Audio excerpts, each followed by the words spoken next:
And welcome to the Accelevents Silent Auction Overview series. And this series will show you how to set up your silent auction and get ready to raise more money at your next event. So to start, once you've clicked one of our Get Started buttons on our website, you'll be brought to the Event Setup page. In this case, we'll select Silent Auction, and then we'll be brought to our Event Setup. Here we'll enter our event name. We can also customize the URL for your auction webpage and enter in a location for your event. We're based in Boston, so in this case, we're going to try out Fenway Park. If you have an online-only event, you can turn on this switch and we won't ask for your location. This is if your auction is only online. On our next step, we can customize our event page.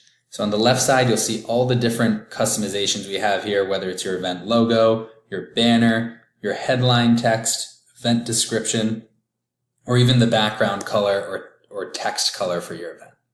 All of these things can be updated, and you will see on the right that we have a real-time rendering of your page. So everything updates in real time.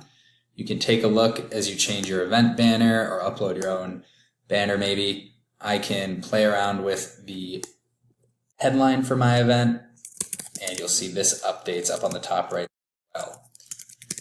Everything can be created and customized here, and you'll be able to see a real-time rendering of your page. You're all set with that. You can click Done. Now you'll be brought to your Manager console. Continue the rest of your setup by following your simple event checklist.